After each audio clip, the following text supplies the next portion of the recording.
First off, Myles, I remember you told me at one point that you were rooting against LeBron this year, but it wasn't necessarily out of hatred. You wanted him to be humbled because that would make him better in the future. Could you elucidate how a dose of humility could help LeBron going forward? Um, I honestly don't think there'll be much humility going forward just because of the vitriol that he received all season. I mean, I didn't want them to win right away just because I thought that it would be sending the wrong message and it would actually further this influx of star players going to big markets and trying to create these super teams. And it wasn't even any personal distaste towards LeBron James. It was just that I think a lot of fans were excited this past offseason because of the possibility of some more parity. And you would see a LeBron James in Chicago. You would see him with Chris Bosh. You might see an Amari Stoudemire and a Dwayne Wade in Miami. And it would create a good rivalry for the next decade or so, or for the rest of their careers. But to see all of them on the same team was just a bit disappointing because I wanted competition, not domination. And as far as him being more humble, I think that he can't at this point. It would be sort of a concession to the fans or to those who actually threw all that hate towards him that they were right, and that's the last thing that he would want to admit. I wouldn't do it myself.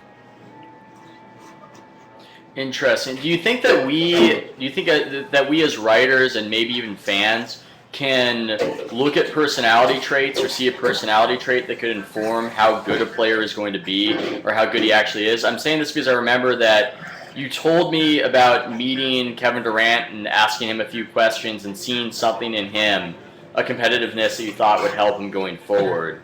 So do you think that that's relevant? Do you think that their personality from what we can see can inform our judgment of them as a player? It's hard to say, just because you have a guy like the aforementioned Michael Beasley. He says a lot of the right things, but he says them in a manner that makes you question if he's just spouting cliches or he actually means them. And then when you deal with somebody like Durant, there's just a very stern tone about the way that he addresses things and the way that he deals with things where you honestly believe him. And I don't think it's the personality as much as it is the believability. I would refer to somebody like Kobe Bryant, who I personally like, despite the fact that a lot of people don't, because he's a dick. But he's a dick because he's that serious about what he's doing. He's that committed to what he's doing. However, some people are dicks and they're also just very lazy players. So it's tough to pinpoint. I don't know how to answer that question. This is somewhat of a digression, but I remember seeing the first Kobe Bryant in-person interview I saw, and I came away thinking, wow, he's a dick, but I couldn't tell how much of that was artifice because we almost give him credit for being so aloof and so monomaniacally focused on winning. So I just thought that did he do this? That was interesting. I came away from. He didn't do the angry beaver. He didn't, as far as I could see. He did a lot of smirking and sneering at questions as though they were the dumbest waste of his time ever. And in fairness to him, half of them were. Changing gears, though, we talked about this a little while back. The history of rap that they did on the Jimmy Fallon show between Jimmy Fallon and Justin Timberlake annoyed you. I want to parse why that annoyed you, and I want you to speak to that. This is not a basketball question. However, I will answer. I don't know. Just one of my pet peeves is the whole issue of culture vulturing, just where you actually.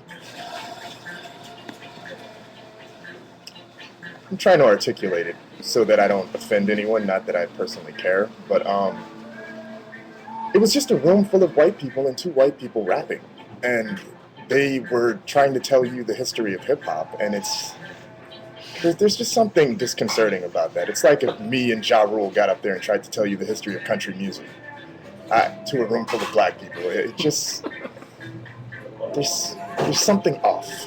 Well, something off about that. That would be fascinating. That would be almost performance art, and it would be interesting. I don't know. I actually did feel a little bit uncomfortable. I did feel a little uncomfortable and embarrassed watching it, and I couldn't quite I couldn't quite pinpoint why.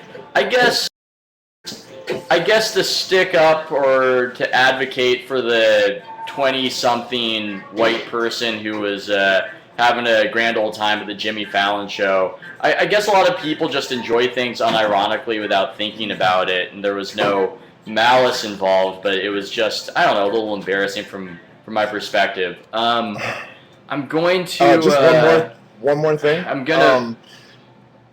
oh, yeah, go. It was just that I felt like the crowd enjoyed Justin Timberlake and Jimmy Fallon doing it more than they would the original artists. And that was the part that really stuck with me.